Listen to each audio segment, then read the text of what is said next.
It all comes back to money. This is the Keeping Your Money Show with Jamie Westenbarger and Bart Steindler.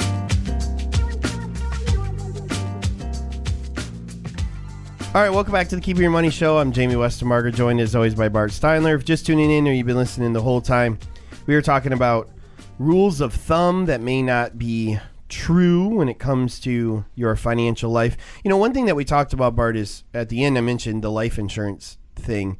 Important item, too. Yeah, you know. It gets overlooked a lot. Important on a number of reasons. One, if you don't have enough life insurance, especially if you're younger, and by younger I mean like under 50, you're giving up something that could literally change the lives of your family members, especially your children and potentially your spouse, for what's shockingly minimal amount of cost. Like if you're in good health, and by good health I mean like you're not dying, you know, you really can get life insurance many times for a lot less than you think you can. So if you don't have enough life insurance, you really should be looking into that. And I'll give you a secret too. You know, there's all these commercials on, you know, call this number or go to this website or whatever. And here's the thing with life insurance. Life insurance is the same price no matter who you go to talk to it about. If you buy a policy from XYZ company, your premium will be this. It doesn't matter if you have an agent locally or if you call an 800 number and buy it from them, they are going to charge the exact same price. So just like you can shop around on the internet, you know, many local advisors and insurance agents are capable of doing the same thing. We use a brokerage service. They shop every company under the sun to find the best prices for our clients. So if you don't have enough life insurance, or you know what, if you've had your policies for a long time, it may make sense with new amortization tables and things like that to really take a look at you know, what your policies look like and make sure that you have what you need and that you're paying what you should be paying. We'd be happy to run quotes for you. It's quick and easy. Just give us a call, 888-98-MONEY, or you can even email me, info@keepingyourmoney.com, and I'd be happy to help you out that way as well. Real quick, there's a lot of misunderstanding from people who have policies of what their policies actually will cover and how long they will last. Yeah, there was a lot of stuff sold in the 80s that inflated interest rates to make policies look really great, and we've been in a decade now of low interest rates, and many of those policies are not performing the way they were supposed to. No. I talked with somebody recently, and they thought they had a policy that was going to be good as long as they were alive, and it turns out that in their early 80s, the death benefit, most of it pretty much disappears. Yeah. And they had no idea. Maybe next week we'll talk about, let's do a segment on the different types of life insurance policies, because I think that would be a good thing to talk about actually. So I'll make a note of that and remember to do that. So, all right, well, let's talk about this interesting article. This comes from the Mackinac Center for Public Policy, discussing the idea of pensions here in the state of Michigan, Michigan Public School Employees Retirement System, or MEPSERS as it's known. Interestingly, 43% of teachers actually stay in the system long enough to become fully vested. Only 43%. And then I guess the other thing that's kind of shocking about this report was, even though only 43% end up collecting benefits, $26.5 billion is how underfunded this pension system is. Over $26 billion underfunded. That's one state. That's us. That's Michigan. That's us, Michigan. And sadly, that's a state that's actually not doing too bad when you compare to what some of the other states are underfunded. Right. When you look at states like Illinois, that's, you know, hundreds of billions underfunded. New York, hundreds of billions underfunded. So kind of a scary thing to look at, that such a small amount of people who participate in this plan will actually ever claim the benefit, and we're still that underfunded.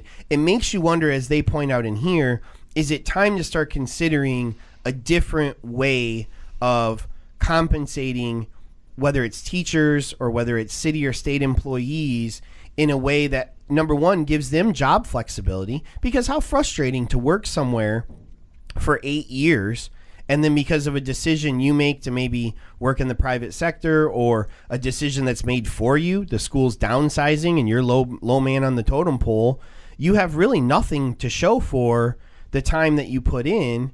Whereas had you been working somewhere that had a 401k or something like that, you would at least have had that money to be able to take with you. It kind of defeats the myth that the pension is there to keep good people in the school system, because it obviously, if only 43.4% of the teachers are staying more than 10 years, the pension obviously is not the carrot to keep those people there for an extended period of time.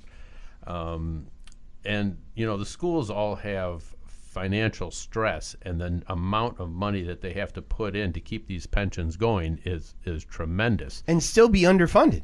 And still be underfunded. And they estimate that it's actually going to take 23 years of time before we can get to the point where we're not underfunded.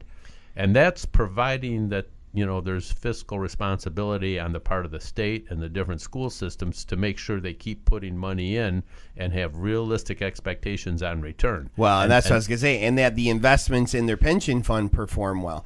I mean, Right. over the next 23 years, the likelihood that we'll have a correction or two probably exists as well. I mean, one of the things they do so poorly in these all the time is these grandiose projections on what they're going to return in these funds. I mean, if pensions returned the numbers they project, they would be some of the most successful investments ever created in mankind. So, they're regularly overestimating what their returns are going to be, which is what creates these underfundings, because if you think you're going to get 9 and you get 5.5, guess what? You don't have enough money. That's Right. kind of the way it works. Right.